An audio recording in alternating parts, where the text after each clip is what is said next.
우리 오늘 프린트물 받으셨죠? 전부 프린트물을 보시기 바랍니다. 성령 받은 후에 우리는 3단계의 과정을 거치게 됩니다. 여기서 예외되는 사람은 한 사람도 없습니다. 어디를 거치죠? 맨 처음에 광야를 거치고, 그 다음에 요단강을 거치고, 그 다음에 가나안 땅에 들어가게 되죠. 이것은 영적인 의미를 가지고 있고 상징적인 것이고, 여기서 예외가 되는 사람은 한 사람도 없기 때문에 이것을 역사로 배우는 것이 아니고 영적인 의미로서 우리가 배워야 됩니다. 광야, 우리 프린트물 보면 다음에 블루글씨가 요단강, 가나안 이런 과정을 거쳐요. 그래서 엑소더스 할 때 하나님께서 모세를 통하여서 젖과 꿀이 흐르는 가나안에 가리라 라고 말씀하셨는데, 그냥 뿅 가나안에 가 있는 것이 아니고 광야를 거쳐야 되고 요단강을 건너야 되고 그래서 가나안을 가게 되는데요. 그 밑에 박스가 뭐냐 하면은 광야를 거치면 이제 광야 다음에 가나안을 가는데 그 사이에 요단강이 있어요. 그럼 우리가 생각하면 요단강이 있으니까 요단강을 그냥 건너면 되겠지 이렇게 생각할 수 있는데, 그 요단강에 건너야 되는데 요단강이 지금같이 다리가 브릿지가 있는 것도 아니고 건너주는 배가 있는 것도 아니고 헬리콥터가 있는 것도 아니고 요단강이 그 당시에 최고로 물이 불어서 도저히 건널 수 없는 강이 딱 막혀있다는 것입니다. 이게 문제예요. 딱 막혔습니다. 그 다음에 요단강을 건넜다 할지라도 가나안, 그러면 이제 요단강을 건너가지고 가나안 땅에 들어가니까 와, 이 가나안 땅이 정말 우리를 위해서 정말 기다렸다는 듯이 그 좋은 땅이 비어 있어서 나를 맞이하는 것이 아니고 가나안의 7 족속이라고 하는 족속이 꽉 잡고 있었던, 주인이 있었던 땅이라고 하는 것입니다. 이게 어떻게 된 거예요? 자, 그래서 지금 광야가 최고의 훈련, 그 다음에 요단강, 가나안에 이렇게 문제가 있는 곳이다라는 것을 알아주셔야 돼요. 자, 요단강은 우리가 생각하듯이 그냥 광야 지나면 쭉 건널 수 있는 강이 아니고, 또 요단강 건너면 쭉 그 다음에 가나안이 있어서 내가 거기서 그냥 신나게 살 수 있는 곳이 절대로 아니라는 것입니다. 다 블락킹이에요. 요단강도 블락킹, 가나안도 블락킹이에요, 여러분. 이런데 예배를 제대로 안 나오고서 여러분이 갈 수 있을 것 같아요? 오늘은 가나안 들어가는 것에 대해서 말씀을 나눌 것이고요. 이것이 2022년에 어쨌든 하나님께서 인도하시는 말씀인 것 같아요. 우리가 작년은요 요단강 건너는 거 했습니다. 그리고 그 전에는 광야 했습니다. 광야는 회개하는 것이고요, 요단강은 자아 죽는 곳이에요. 그래서 우리 2021년은 바로 3.1길 기도회 자아 죽는 것에 대해 집중했습니다. 올해는요 가나안을 위해서 한 것이에요. 가나안은 7 족속을 내쫓는 게 가나안이에요. 자, 이렇게 보면 이제 우리가 배우면 알지만, 나는 아직 광야인데요? 아직 광야에서도 초창기 있는 것 같은데 광야인데 벌써 요단강이고 벌써 2022년에 가나안에 대해서 배운다 라고 할 때, 여러분 내가 아직 이렇게 가나안까지 갈 믿음이 안 되었다 할지라도 내가 가야 되는 곳이 어딘가라고 하는 것만 일단 배워두시는 것도 도움이 될 것 같습니다, 여러분. 그러니까 나는 아직 이 가나안을 들어갈 만큼 믿음이 성장하지 않습니다 하더라도 우리가 가는 길을 미리 알고 가는 거예요. 이거 성경을 통해서 배우는 것입니다. 자, 그래서 2022년은 가나안을 들어가는 것이 바로 우리의 목적입니다. 자, 그럼 광야, 요단강, 가나안을 한번 잠깐 보세요. 광야는 복습입니다. 한번 쭉 같이 읽어봐요. 시작. 5대 광야를 지나며 많은 사람이 죽었습니다. 아닙니다. 그리고 죽게까지 하며 가르치셨던 5가지 새로운 사람의 모습이 성경에 그려져 있습니다. 그래서 고린도전서 10장에 보면은 이 광야에 있었던 모든 일은 우리의 거울이 된다라고 이야기했습니다. 그래서 우리가 하루에 한 번은 거울을 꼭 보듯이 나에게 이러한 5가지, 그래서 5대 광야, 특별하게 그래서 이 한 광야를 지나면서 이 많은 사람들이 죽임을 당했어요. 하나님께서 죽게 하시지 않는 한은 어쩔 수가 없었다는 걸 알아주셔야 돼. 그러니까 우리가 꼭 고쳐야 되는 것입니다. 그래서 이렇게 5가지를 내가 이것이 준비되었나 비춰보라고 하는 5가지는 뭐냐면 맨 첫 번째가 이거는 고린도서 10장의 얘기입니다. 금송아지 신앙이 철폐되었는가 하는 것입니다. 두 번째는 성윤리가 확정되었는가, 이것은 뭐죠? 한 남자와 한 여자가 결혼의 태우리, 이것입니다. 세 번째는 남 탓하는 거, 이런 내 삶의 자세죠. 네 번째는 하나님 말씀을 믿는 거예요. 하나님 말씀을 시험하지 말아라. 하나님 말씀에 대해서 불신앙, 이게 뭐 말씀이 그냥 맞아도 그만 틀려도 그만 그런 게 아니고 말씀이 진리다 라고 하는 그것이 확실하게 있는 거. 그 다음에 영적 권위를 인정하느냐, 이 5가지가 확실하게 세워져야 돼요. 자, 그래서 이것이 오늘도 나에게 확실한가를 확인을 하고, 이걸 보니까 아이고 나는 아직 광야도 졸업 못했구나, 그렇게 한다면 여러분 부지런히 하고 빨리 요단강, 그리고 다음에 우리가 가나안까지 가야 됩니다. 자, 그래서 이 광야에서 해야 될 것은 뭐라고요? 광야에서 해야 될 것이 한 가지는 회개입니다, 여러분. 그래서 하나님께서는 이 광야에서요, 내 내면과 환경을 통해서 계속적으로 문제를 일으켜요. 문제는 왜 일으키느냐? 나를 드러내게 하기 위해서 하는 거야.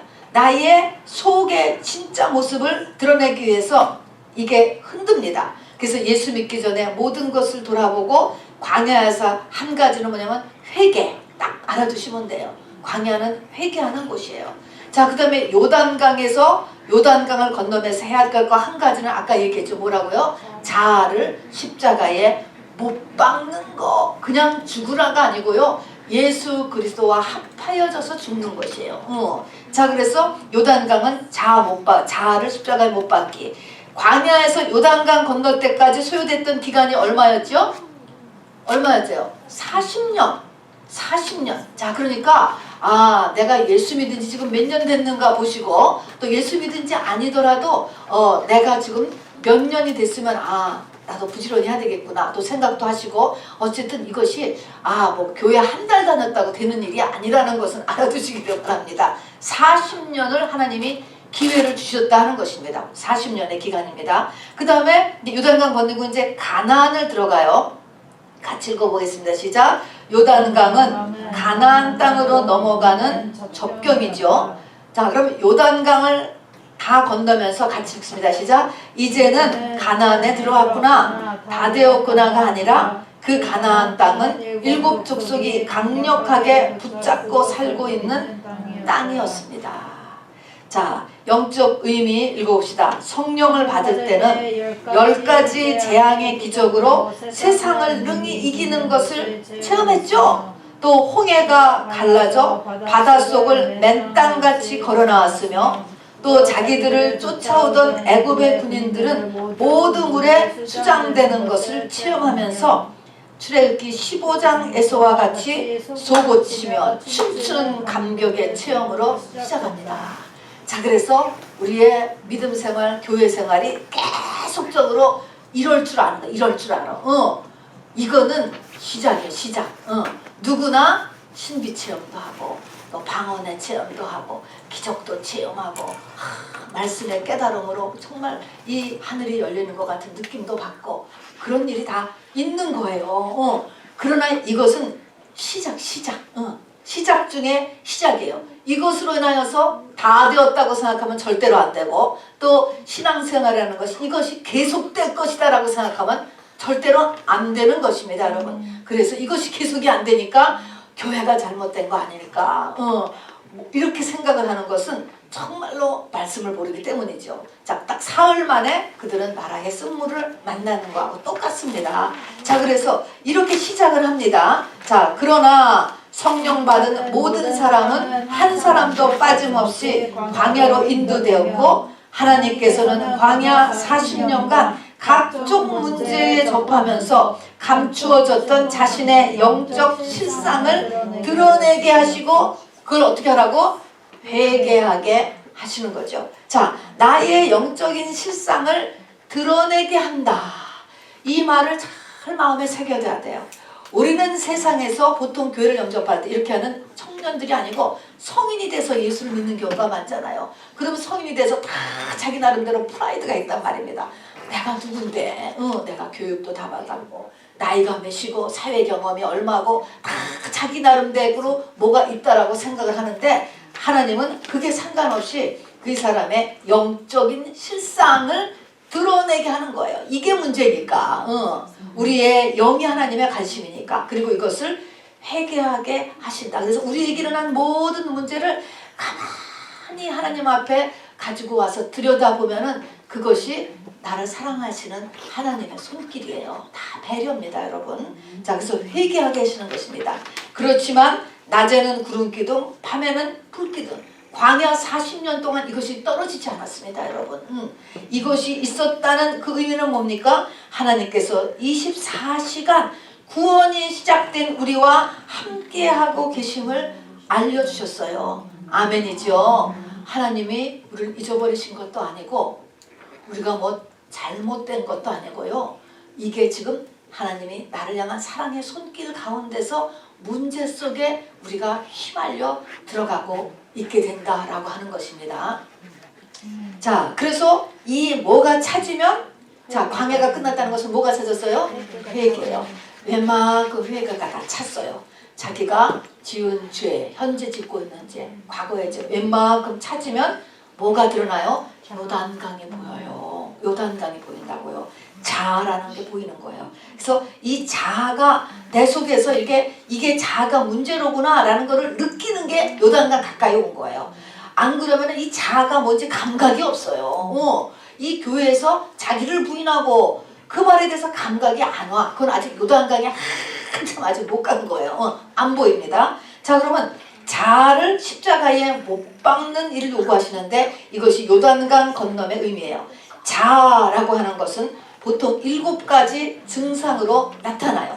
어떤 사람에게는 1번으로, 어떤 사람에게는 4번으로, 또 여러 가지 몇 개가 겸해서 여러 가지 나오는데 이게 다 자아, 선악과를 먹었음으로 인하여서 생겨난 우리의 거짓 자아예요. 그러니까 자, 7개는 뭡니까? 시작! 자존심, 열등감, 고집, 상처를 잘 받음, 가식, 혈기, 자랑. 자, 여기서 여러분 하나도 안 걸리는 사람 있어요? 여기서? 몇 개나 걸려요? 많이 걸리죠? 많이 걸리지. 많이 걸려요, 여러분. 자, 그래서 이것이 이제 계속 되는 것입니다.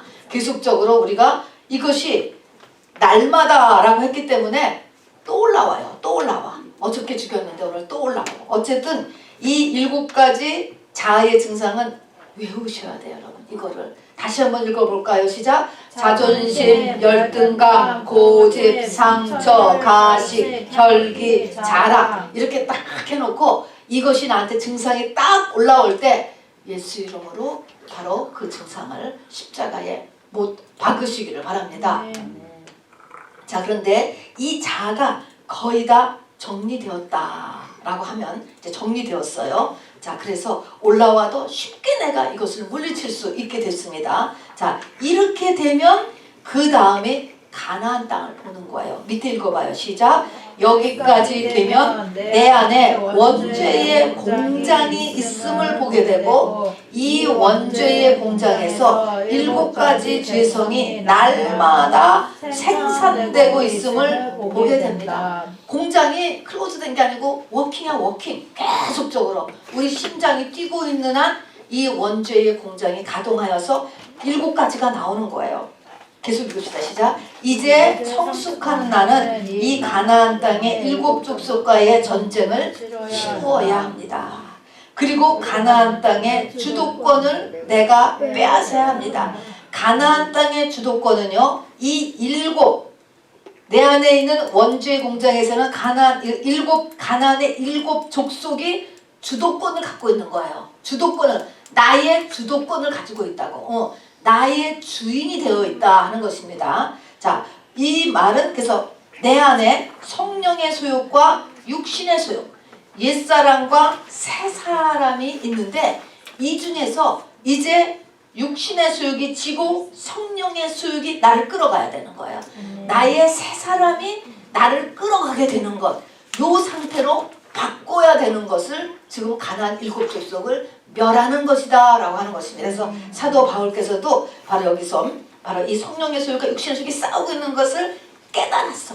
여러분, 요 깨닫는 데까지 가는 것도 믿음이 아주 많이 커야 깨달아요. 그전에는 아예 분별이 안 돼요. 이것이 내 안에 뭐가 올라오는구나, 이거를 모른다니까. 그냥 자기인 줄 알지.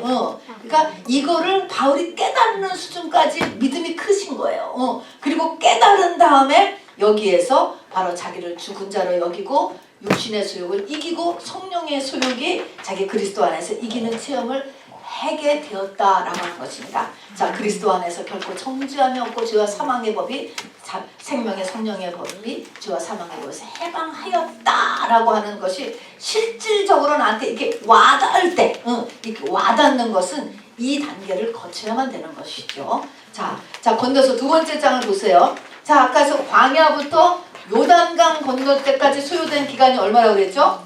40년 걸렸어요. 자, 가나안 정복 전쟁에 소요된 기간은 보통 7년에서 16년으로 학자들이 봅니다. 그래서 이것을 배당 평균 잡아서 10년. 총 그러니까 성령 받은 다음에 하나님이 원하시는 믿음의 고지인 가나안까지 가는데 몇 년이 걸려요? 40년 플러스 10년 하면 얼마예요? 50년. 희년이죠. 희년. 50년이 대략 되는 거예요. 근데 이렇다고 해서 누구나 50년 지나면 다 이렇게 되느냐? 그렇지 않죠. 1세대 남자 60만 중에서 2명이 이렇게 되었습니다. 물론 거기에서는 레위 족속이 빠졌고요. 여자는 카운트하지 않은 상태이지만 지극히 적은 소수만이 신부가 되는 거예요. 지극히 적은 소수만이 믿음의 고지에 올라가게 되고요. 지극히 적은 소수만이 바로 예수님의 증인이 되게 됩니다, 여러분. 예수가 되는 것이죠. 자, 그 밑에 이제 그래서 총 몇 년? 50년이라고. 이 50년도 이게 돼야 되는 겁니다. 기간이 걸린다는 것입니다. 자, 읽어봅시다. 시작. 즉, 내 안에 가나안 7 족속을 쫓아내는 일은 완전과 성숙을 향한 믿음의 마지막 단계로 신보 단장의 마지막 단계예요. 이게 우리 2022년에 할 겁니다. 가나안 정복 전쟁 시작 때, 이제 가나안 들어갔을 때, 지금 그러니까 요단강을 건너서 가나안 들어갔을 때 여호수아가 몇 살이었을까요? 93세. 갈렙은 85세. 여러분. 그러니까 여기까지 가는데 시간이 오래 걸린다라는 거예요. 오래 걸린다.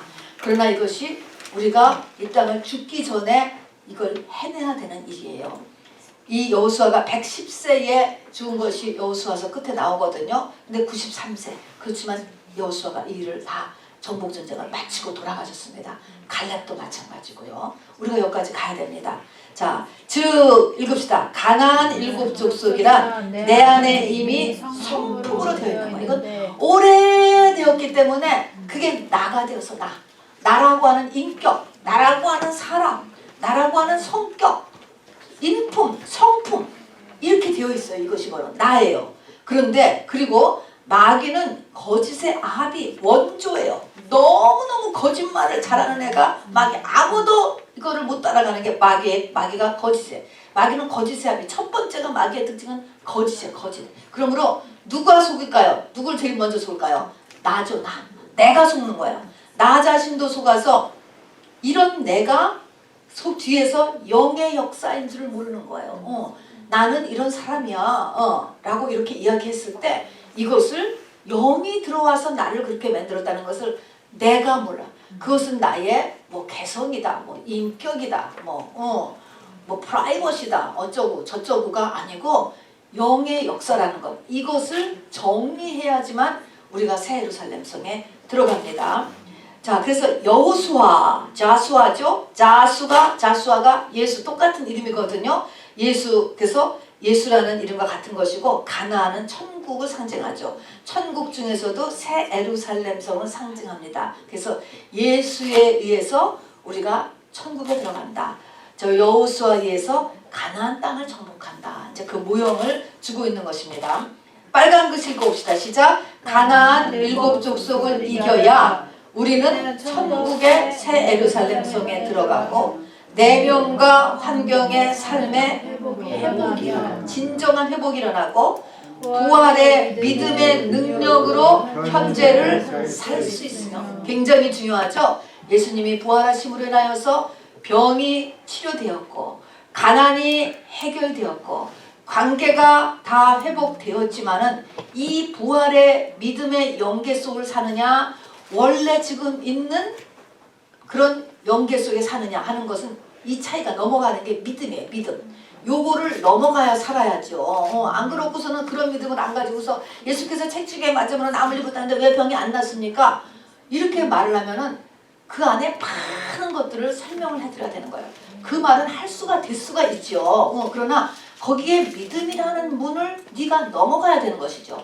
부활의 믿음으로 넘어가야만 되는 것입니다. 자, 그래서 근데 이 가나안을 들어가면 여기 있는 것처럼 부활의 믿음으로 넘어가는 것입니다. 그리고 그렇게 될 때 세상이 줄 수 없는 마음에 기쁨이 생기고 내 배에서 생수가 터지고 그리고 무엇인지 구하라 라고 하는 말이 이 사람들에게 바로 역사되는 것이죠. 그리고 세상을 이기고 요한복음에 보면 예수님보다 더 큰 일도 하게 된다라고 이야기를 이렇게 하고 있습니다. 자, 예수님이 나의 주인이 되는 상태를 이야기하는 것입니다. 즉 성격의 변화, 성품의 변화가 마지막 믿음의 고지예요. 사람이 달라져야 돼요. 그 사람 자체가 달라져야 돼요. 속이 달라져야지 바로 이렇게 이 믿음이 큰 것이에요. 믿음은 테크닉이 아니에요, 여러분. 포장도 아니에요. 말도 아니에요. 그 사람이 중심에서부터 참으로 다른 사람이 돼야 됩니다. 자, 근데 이제 지금 봅시다. 여러분이 어떤 지역으로 이사를 갔어요. 근데 그 이사간 지역을 가서 보니까 거기는 기독교의 하나님, 예수 그리스도를 미워해요. 사람 전체가. 또 완전히 하나님을, 교회를 대적하는 곳이에요. 그리고서 강력하게 자기들의 신을 갖고 있고 그 신을 섬기면서 살아요. 그뿐만 아니라 삶은 아주 부도덕하고 음란하고 잔인함이 하늘을 찌를 듯한 곳에 도착을 했어.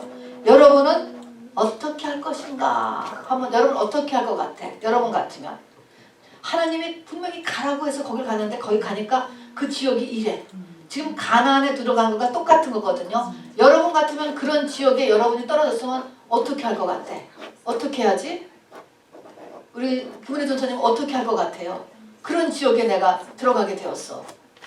어떻게 할까? 신전도 선생님은 어떻게 할 것 같아요?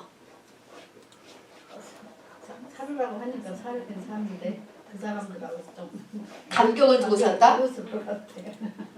간격을 두고 산다. 간격을 두고 산다. 윤지 선생님 어떻게 할까요? 다시 이사 가요. 다시 가? 자, 저 지금 다시 가려면 요단강 다시 건너야 돼. 광야 다시 건너야 돼. 홍해 다시 건너서 애굽으로 가는 건데. 못 가지? 못 가. 보라를 못 가 지금. 보라를 못 가. 신도 선생님 어떻게 하지?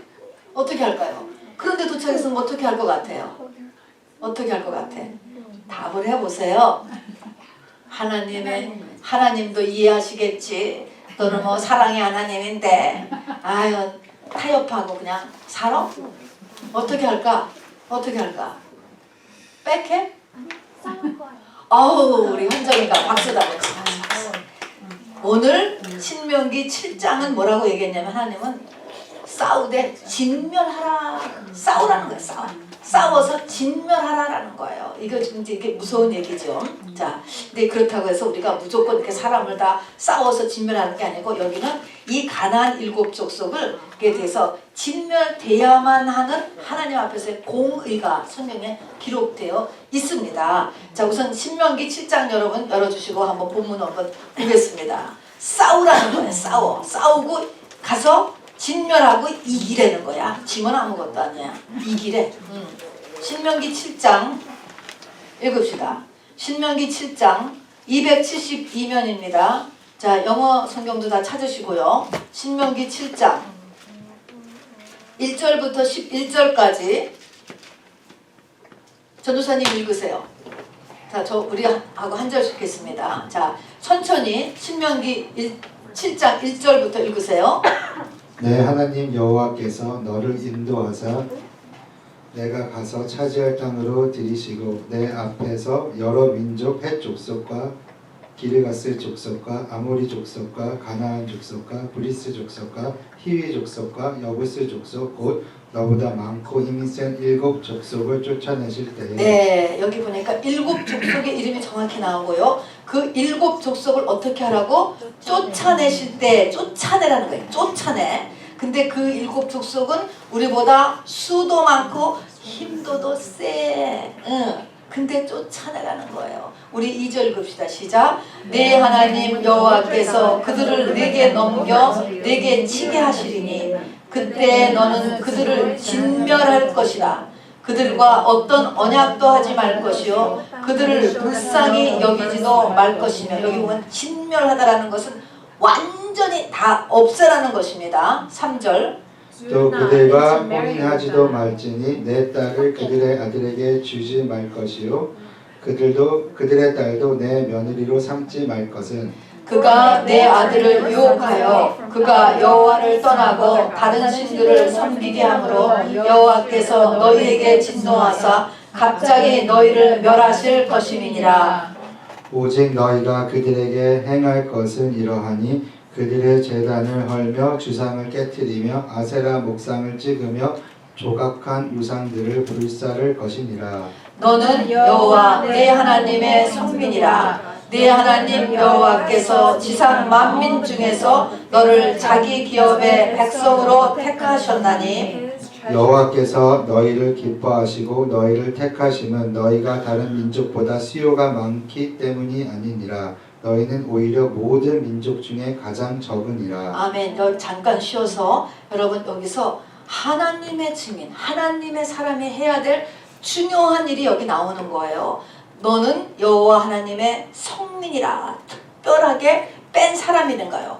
하나님께서 지상 만민 중에서 너를 자기 기업의 백성으로 택하셨다. 여러분 이거를 할 수 있는 사람, 지금 정말 진멸할 수 있는 이 사람이 우리 모두가 되기를 바랍니다. 여러분 이게 하나님의 사람인 거예요. 자, 우리가 8절 읽읍시다. 시작.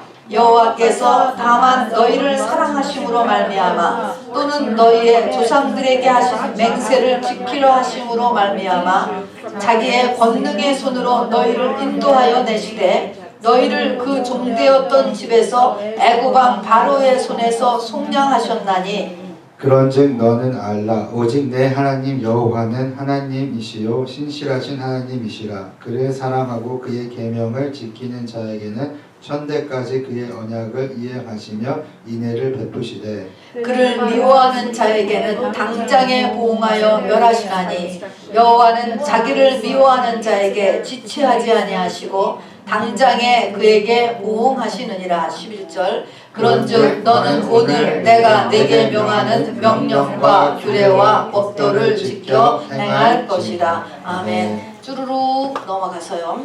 20절, 21절, 22절 같이 읽습니다. 20절 시작. 내 하나님 여호와께서 또 왕벌을 그들 중에 보내어 그들의 남은 자와 너를 피하여 숨은 자를 멸하시나니 너는 그들을 두려워하지 말라. 너희의 하나님 여호와 곧 크고 두려운 하나님이 너희 중에 계심이니라. 네 하나님 여호와께서 이 민족들을 내 앞에서 조금씩 쫓아내시다니 너는 그들을 급히 멸하지 말라. 들짐승이 번성하여 너를 해할까 하노라. 여기까지 읽겠습니다. 아까 20절에서 보니까 너를 피하여 숨은 자, 숨는다. 그들 중에 어떤 것들이 사람들이 숨는다. 또 22절에 보니까 하나님께서 이 민족들을 내 앞에서 어떻게 쫓아낸다고? 조금씩 쫓아낸다. 이렇게 얘기했습니다. 자, 우선 다시 프론트로 돌아가셔서요. 창세기 15장 열어주시기 바랍니다. 자, 가나안 7족속을 우리가 잠깐 돌아봐야 됩니다. 창세기 15장. 창세기 15장 자, 아브라함 때입니다. 아브라함 때 창세기 15장 16절 읽어보세요. 16절. 창세기 15장 16절 18면이에요. 16절 읽읍시다. 시작. 내 자손은 4대 만에 이 땅으로 돌아오리니 이는 아모리 족속의 죄악이 아직 가득 차지 아니함이니라 하시더니. 자, 이 말은 4대 만한 것은 이제 요셉의 후예들이 애굽에 가서 노예가 되지요. 노예가 된 다음에 4대 만에 이 땅으로 돌아오는데, 이 돌아오게, 그러니까는 지금 출애굽을 언제 시키느냐 하면은 그때가 아모리 족속의 죄악이 가득 차야 출애굽, 그 족속을 이제 멸하게 하는 그 일을 시킨다라는 것입니다. 아모리 족속이 여기 등장해요. 그런 다음에 19절, 20절, 21절 읽었습니다. 시작. 곧 겐 족속과 그니스 족속과 간몬 족속과 헷 족속과 브리스 족속과 르바 족속과 아모리 족속과 가나안 족속과 기르가스 족속과 여부스 족속의 땅이니라 하셨더라. 그러니까 이 땅을 이제 너 후손에게 준다라고 하는 말씀을 아브라함한테 했는데, 그때 뭐냐면은 그 거기에 있는 족속들의 죄가 안 찼다. 죄가 뭐 잘한 게 차냐, 죄가 찼다는 것입니다. 죄가 차서 하나님의 징벌이 이루어진다는 거예요. 믿지 않는 사람들도 죄가 차면 하나님의 공의의 심판이 임한다는 것을 우리가 알 수 있습니다. 여러분 PPT 잠깐 한번 봐주시기 바랍니다. 저 가나안 땅에, 가나안 그 팔레스타인 지역이죠. 거기에 7족속이 어떻게 위치하고 있는가 하는 것을 한번 보시기 바랍니다. 자, 가나안이라고 저기 써있죠. 거기에 보니까 맨 위에 히위 족속 부위가 있고, 기르기스 족속, 가나안 족속, 브리스 족속, 여부스 족속, 헷 족속, 아모리 족속, 이런 족속이 이렇게 가나안 땅에 차지하고 있었습니다. 자, 그래서 다시 프린트물로 돌아옵니다. 하나님께서는 600여 년 동안을 요 가나안의 족속들을 기다렸어요. 회개하도록. 아브라함 때부터 시작해서 그 다음에 요셉의 후예가 들어가서 430년 동안 종살이, 그 다음에 이스라엘 민족들이 광야 40년 보낼 동안, 이 기간 동안 거의 600년이 넘어요. 이 기간 동안을 가나안 족속에게 회개의 기회를 주셨단 말입니다. 그런데 요 가나안 족속이 그 우상숭배, 극렬한 우상숭배, 여호와 하나님 절대 미워하고 싫어하는 거, 그 다음에 잔인함, 다음에 부도덕, 아주 극한 음란. 그때 이 책을 보니까요, 요즘 이 성적인 타락은 또 아무것도 아닐 정도로 말할 수 없어. 그러니까 똑같아. 뭐 요즘도 그렇겠죠. 사실은 또 까놓고 보면은 그렇게 극악하게 음란하고 부도덕하고, 하여튼 그런 것을 이렇게, 그것이 조금 더 멈춰지지를 않고 그렇게 사는 거야. 그렇게 하늘을 치솟을 만큼 그 악이 가득 찬 거를 하나님이 600여 년을 이게 기다리셨다가 지금 이제 이스라엘 민족들이 가나안 7족속을 진멸해라 하는 것은, 7족속에 가만히 있는 사람은 그냥 때려서 이렇게 진멸시키는 게 아니고, 이 사람들이 죄가 찼기 때문에 하나님의 심판이 임한 거예요. 그러니까 그런 하나님의 공의라는 입장을 보셔야 되고, 또 하나님은 이 땅의 모든 사람을 다 하나님 손안에 있다라는 것을 알아두셔야 됩니다. 자, 그런 거하고 똑같이요, 우리에게도 또 모든 사람에게 하나님의 기회가 계속 있어 온다는 것을 잊지 말으셔야 돼요. 그래서 아까 우리 기도하듯이 하나님을 만날 만할 때, 부를 만한 때가 있다라고 하는 것이죠. 이 기회를 우리나 우리 주변의 사람들이 놓치지 않도록 우리가 깨어서 이렇게 얘기를 해주기를 바랍니다. 자, 그러면 가나안의 7족속을 진멸시켜라 그랬습니다. 진멸. 그 뒤에 가서 보면은요, 노인도 죽이고 젖 먹는 유아도 죽이라는 거예요. 너무 잔인하죠. 아무 죄도 없고 아주 노약자잖아요. 근데 그런 젖 먹는 유아까지도 완전히 진멸은 죄로 다 죽이라고 했어요. 다 죽이라고. 근데 이렇게 진멸해야 되는 이유는 뭐냐면, 첫 번째가 극심한 우상 숭배입니다. 이 가나안 토착 종교, 가나안 땅에 일어났던 이 종교는요, 기독교하고 또 여호와 하나님하고는 원수예요. 원수. 완전히 원수. 이걸 가만히 보면은요, 세상은 예수님을 좋아할 것 같아, 싫어할까요? 대적이에요. 싫어해요. 또 사람, 나도 마찬가지죠. 하나님께서 나를 찾아주셔서 이렇게 이끌어 주시지 않는다면 사람 자체도 가만두면 하나님을 잘 믿을 것 같아, 안 믿을 것 같아? 절대로. 원수예요. 여기는 가나안 족속하고 똑같은, 거꾸로 가네, 거꾸로. 완전히 원수예요. 자, 그래서 원수가 돼서 극심한, 그것의 극을 이룬 거예요, 지금 이 가나안이. 그래서 극심한 우상숭배, 그다음에 극심한 성적인 부도덕이에요. 하나님을 잊어버리게 하는 이 땅의 최고가 성이에요, 성. 그렇기 때문에 마지막 때가 되면 하나님에 대한 것은 떨어지고, 그다음에 성에 대한 것은 올라가고, 그렇게 되는 거죠. 동성연애는 그 중에 한 부분에 속합니다, 여러분. 그런 것처럼 이 성이 하나님을 잊어버리게 하는데 이것이 극심했습니다. 짐승하고 똑같은 거죠. 그 다음에 거인 족속이죠. 네피림이 있었죠. 이 네피림이 노아 홍수 이후에도 존재했는데, 노아 홍수 때도 노아 홍수가 일어난 이유 중에 하나가 이 네피림 멸망. 그런데도 또 생겼어요. 그리고 이제 이 여호수아에서 완전히 이 네피림이 전멸됩니다. 이것이 이제 이런 네피림 없애기 위해서. 그리고 네 번째는 하나님의 기다리심의 때가 찼어요. 누굴 기다렸냐면은 가나안 족속에 죄가 찰 때까지. 메네메네 대겐 우바르시 해가지고 죄가 딱, 그러니까 죄도 그냥 계속 짓게 하나님 그냥 두셔. 그래서 죄가 차면 심판이 일어나요. 그래서 죄가 차는 동안에 아이고 내가 이렇게 해도 하나님이 나를 다 봐주시는구나, 이렇게 오해하는 일이 없기를 바랍니다. 죄가 차지고 있다는 것을 알아두셔야 돼요. 그때 심판이 딱 수가 올라가면은 그때는요, 회개가 안 통합니다. 아무것도 안 되는 거야, 그때는. 그런 그것이 영적인 원리지요. 자, 20장 16절부터 15절 좀 읽어봅시다. 시작. 오직 내 하나님 여호와께서 내게 기업으로 주시는 이 민족들의 성읍에서는 호흡 있는 자를 하나도 살리지 말지니 곧 헷 족속과 아모리 족속과 가나안 족속과 브리스 족속과 히위 족속과 여부스 족속을 내가 진멸하되 내 하나님 여호와께서 내게 명령하신 대로 하라.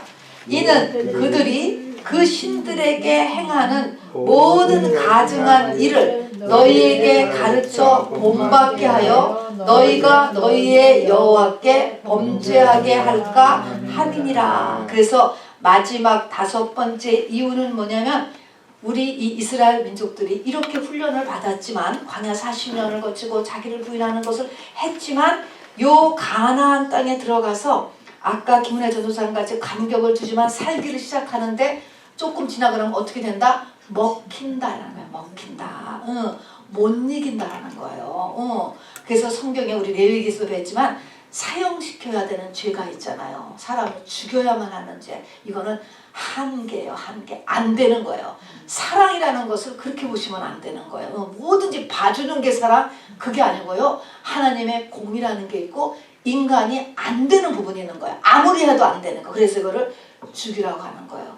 이것은 사람이 그러는 게 아니고 거기 하나님을 대적하는 귀신이 사람 속에 있어서 떠나지를 않기 때문에 그런 것입니다, 여러분. 그래서 이 깐나니까지도 정말 다 죽였는데 이것은 우리가 감당할 수 없기 때문에 그렇다는 거예요. 그래서 어떤 사람하고는 그냥 끊어야 돼, 여러분. 끊어야 돼. 그냥 계속 만나서 제가 사랑으로 언젠가는 돌아오겠지. 안 되는 사람이 있다는 거예요. 끊어야 되는 사람이 있어요. 이런 식으로.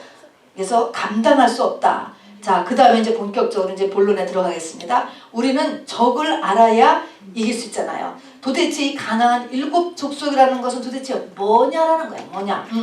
여호수아는 근데 사실 가나안 7 족속을 완전히 진멸하지 못했지요. 우리가 사사기에서 배웠잖아요.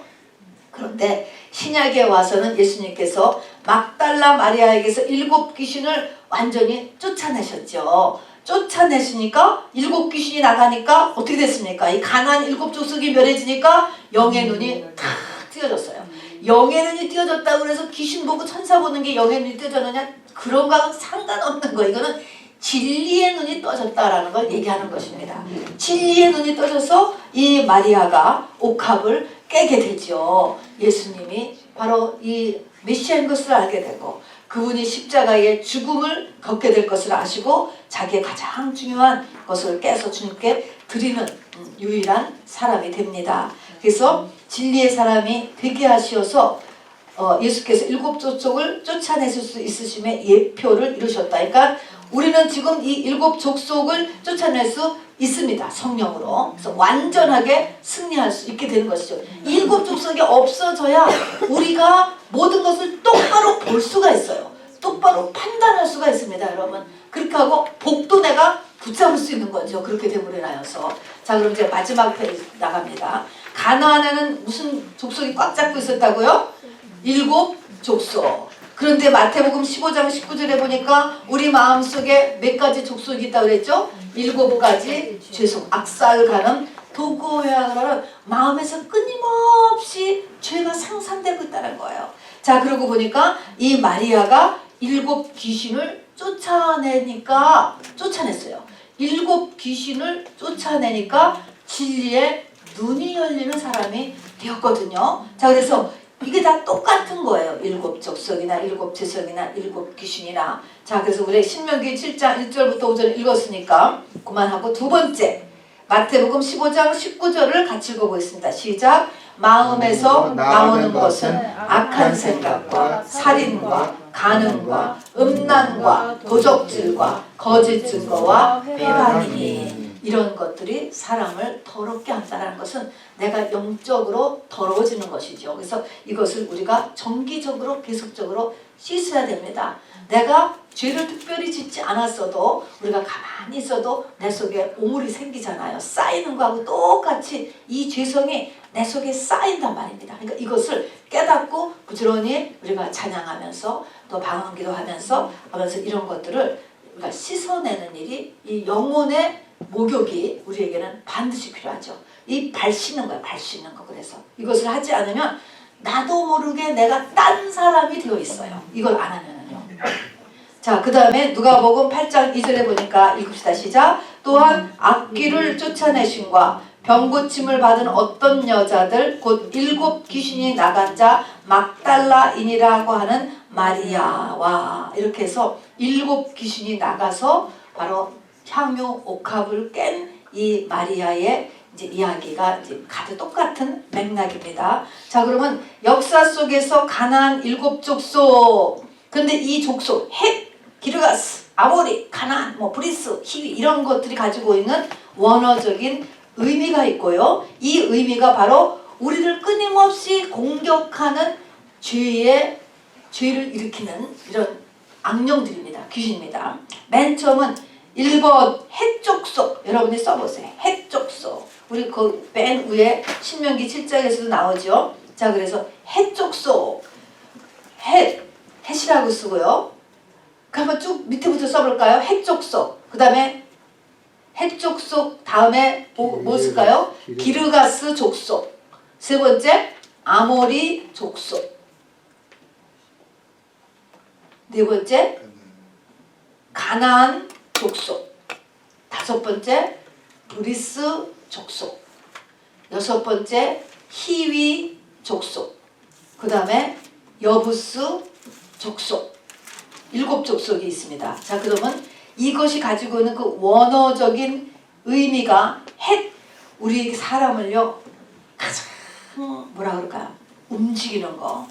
나쁘게 움직이게 하는 첫 번째가 뭐냐면 두려움이야. 두려움.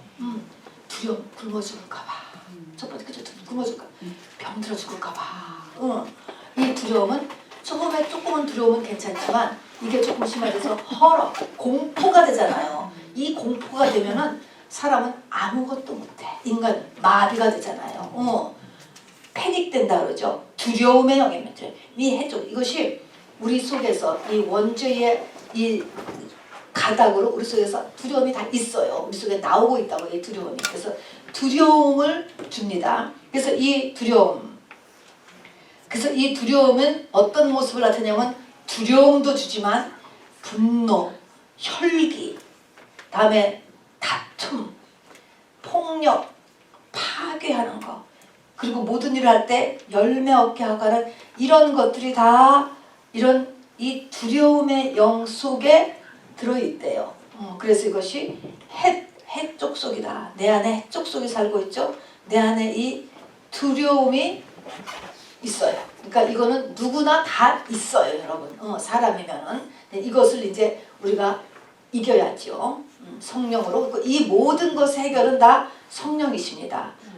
자, 두 번째 기르가스 족속. 이것은 이제 거라사하고 같은 말이라고 하는데요. 우선순위를 혼돈케 하는 영이에요.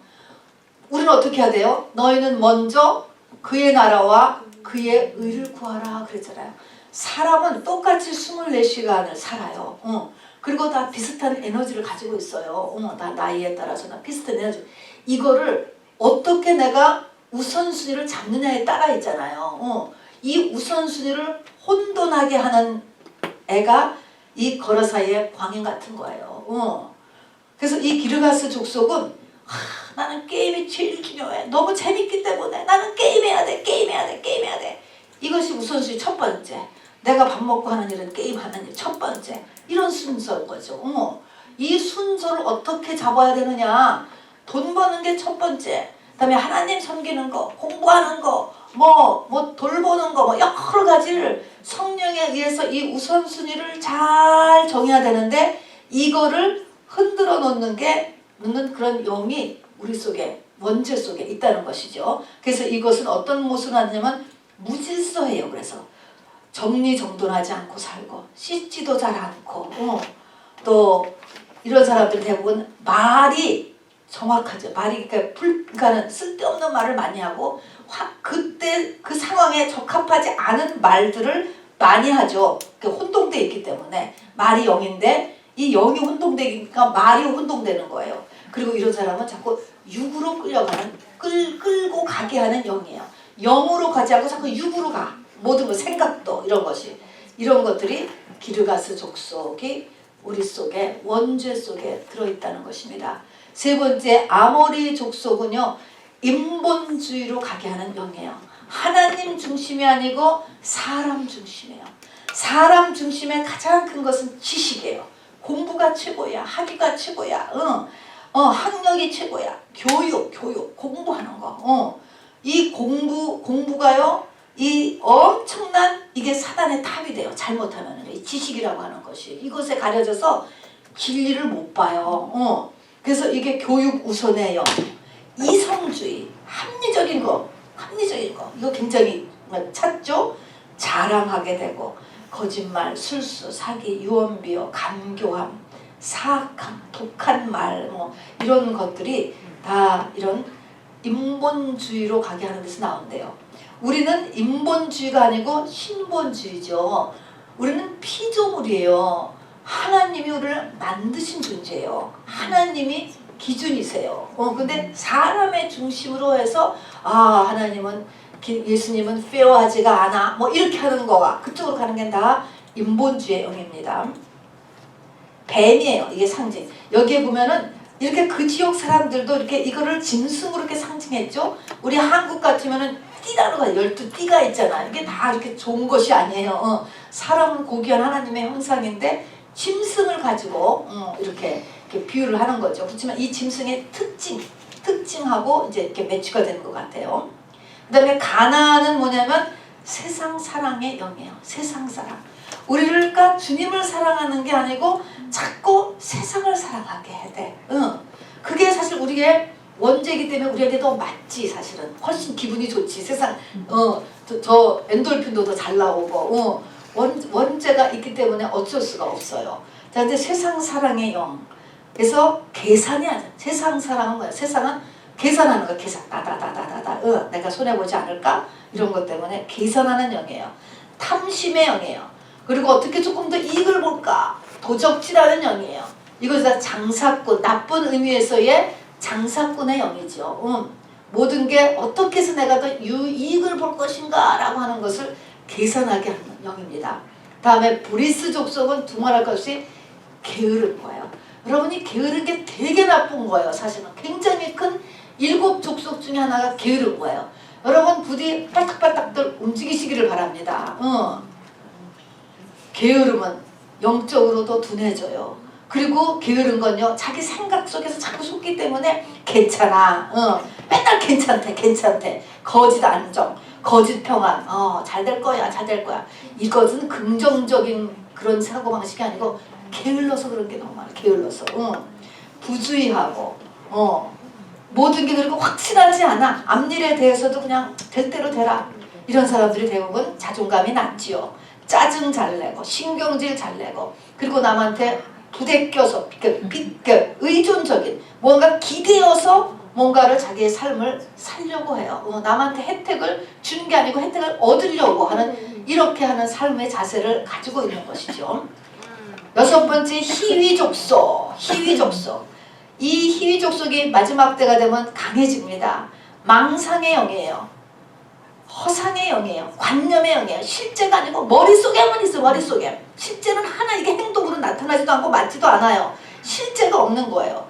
그러면서 잡다한 것에 마음을 뺏기고 시간을 뺏기고 에너지를 들이게 됩니다. 아무것도 없는 거야. 현실은 아무것도 아닌데 무슨 게임 속에 들어가가지고 결혼을 하고 거기서 가정을 이루고 뭐 페트를 키우고 실제 페트를 키우든지 차라리 환상 속에서 살게 되는 거야.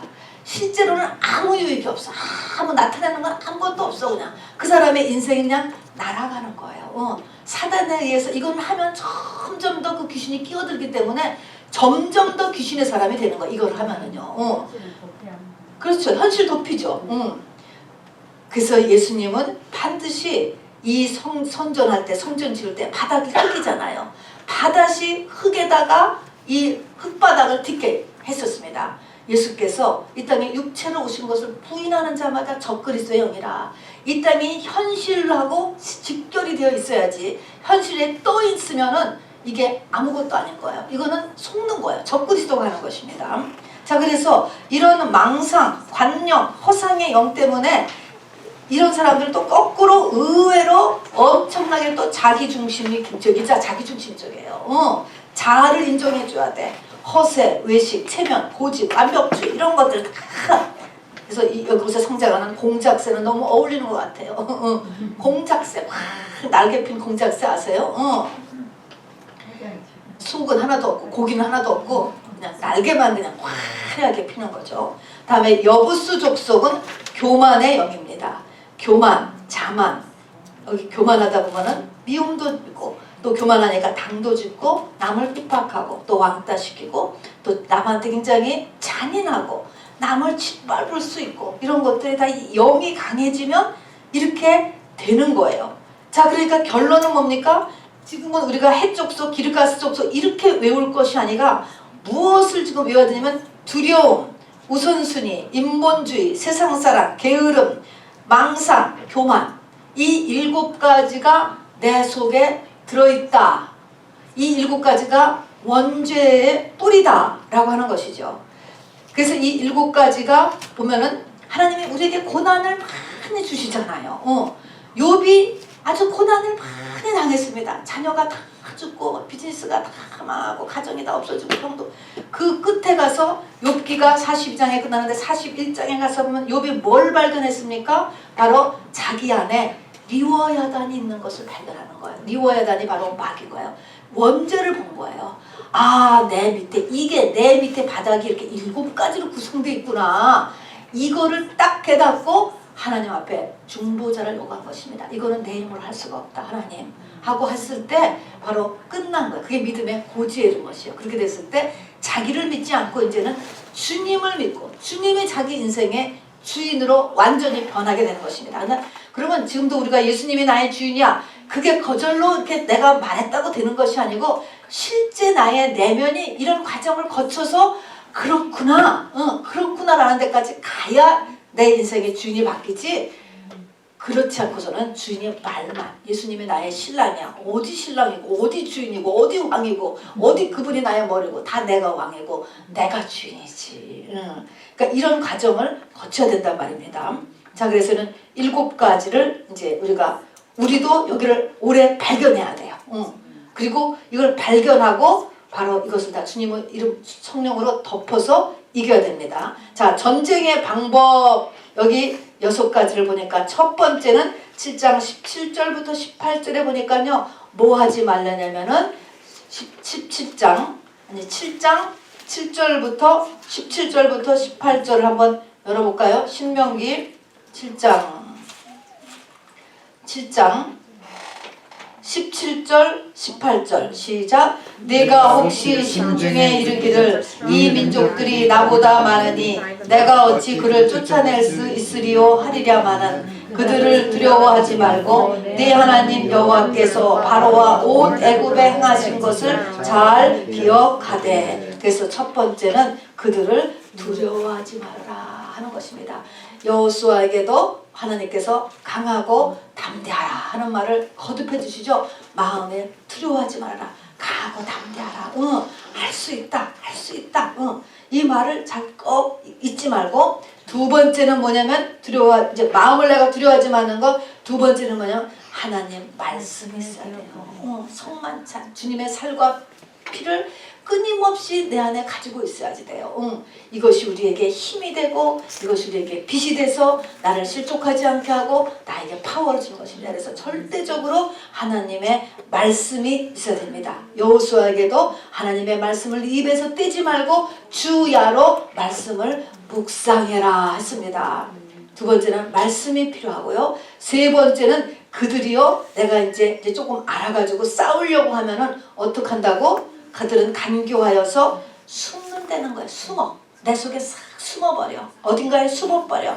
그런데 하나님께서 여기 보니까 20절에 보니까 왕벌을 보내어서 그들의 남은 자와 내 안에 남아있단 말이에요. 또 내 안에 또 어딘가에 숨어있어. 그런 거를 찾아서 멸하신다 그랬습니다. 이때 왕벌이라는 것은 뭐냐면 하나님의 특별한 군사를 얘기하는 거예요. 하나님의 특별한 천사. 그러니까 하나님이 뭔가 기가 막힌 일을 나한테 일으키겠지. 일으키는데 그것을 가만히 보니까 내 속에 숨어 있었던 어떤 애를 찾아내려고 하나님은 그렇게 하시는 거야. 그래서 찾아내서 너가 걔를 쫓아내라. 이게 나한테 딱 숨어 있기 때문에 요것을 알게 하시기 위해서 왕벌을 보내신다는 거예요. 그래서 하나님께서는 빌립보서에 보니까 네 속에 착한 일을 시작하신 이가, 이게 성령 주신 거거든요. 이 착한 일을 시작하신 이가 끝까지 나를 인도해 가신다는 것입니다. 그건 뭐예요? 내 속에서 이런 애들을 자꾸 드러내게 하는 거예요. 그래서 내가 이런 면이 있었구나. 내가 사실은 엄청나게 게을른 애. 내 속에 이렇게 망상의 영이 숨어 있었구나. 내 속에 하여튼 교만이 뿌리 박혀 있었는데 이게 지금 드러났구나. 정말 알겠다. 이렇게 해서 쫓아내고 이렇게 해서 왕벌을 보내신다는 것입니다. 그리고 22절에 보니까 하나님께서 그들을 조금씩 쫓아내신다는 거예요. 조금씩. 그렇기 때문에 인내하라. 변화라는 것은 점진적이에요. 나도 하루아침에 확 변할 수 없고요. 내 주변의 사람도 조금씩 변하는 거예요. 자, 그래서 이것이 몇 년에 걸쳐서 이렇게 움직이는 것이지 그냥 막 하루 이틀 사이에 그냥 막 3일 붕했다고 확 변하고 그렇지 않다는 것입니다, 여러분. 그래서 점진적이다. 하나님께서 조금씩 쫓아내세요. 그러나 조금씩 쫓아내지만 요 기본 7 족속을 쫓아내는 것은 그 사람을 전체적으로 복되게 하는 거예요. 이게 얼마나 처음에는 조금인 것 같지만 이 조금이 굉장히 크게 역사되는 것입니다. 이 7 족속은요. 다음에 7장 25절에 보니까 그들에게 입혔던 은이나 금을 탐내지 말라. 그들의 이제 가나안의 우상들을 다 때려 부수고 다 불사르는데 거기에 금과 은이 있는데 아깝다고 해서 그거를 탐내서 집에 들여놨단 말이야. 그럼 그것이 너에게 올무가 된다는 거야. 반드시 올무가 되고 또 거기서 있는 또 보니까 너무 뭐 예술품이야. 근사해. 또 우리 씀씀이도 있는 것 같아. 어차피 저 사람들은 다 죽었는데 뭐 그 물건이 무슨 죄가 있으려고 해서 그것을 내 집에 들이지 말라. 들이지 말라. 그리고 너는 그것을 심히 미워하고 멀리하라. 가나안 정복 전쟁할 때 여호수아가 바로 어느 족속이죠? 거짓말에 속았잖아요. 아니죠. 지금 생각. 하여튼 그 속아가지고선요. 그것이 400년, 500년 뒤에까지 영향을 미치지 않습니까? 네, 포도로 이거 되게 먼 데서 온 거야. 지금 완전히 태어난 것처럼 막 곰팡이 난 막 신발과 막 가죽 부대를 가지고 해가지고 속아가지고 했는데 말씀으로는 진멸하라고 했으니까 저 사람들하고 언약을 맺으면 안 되는 거잖아요. 그런데 뭐 저 사람들은 그냥 먼 데 있는 사람인 것 같고 또 종이 되겠다고 하고 또 이렇게 저 자세로 나오는 거 보니까 그냥 언약을 맺어줬잖아요. 그렇게 그것이 이제 완전하게 올무가 되어서 그 몇백 년 뒤까지 일어나고 그것이 후유증이 되고 그것으로 인하여서 리스바 사건도 거기서 사울의 족속 7이 그냥 목매달아 죽이고 하는 그 비참한 사건 또 기근 이런 것들이 쭉 올라오잖아. 이런 것처럼 그런 그 하나님께서 말씀하신 그 가나안 족속의 것들하고 연결되지 말라는 거예요. 아무리 작은 것이라도 진멸, 제로, 물건이든 돈이든 또 사람이든 이렇게 연결되지 않으라고 말씀하고 있습니다. 자, 여러분 이걸 한번 다시 또 쭉 보시고 우리 시간에 같이 기도하는 시간 갖도록 하겠습니다. 지금 이 시간에는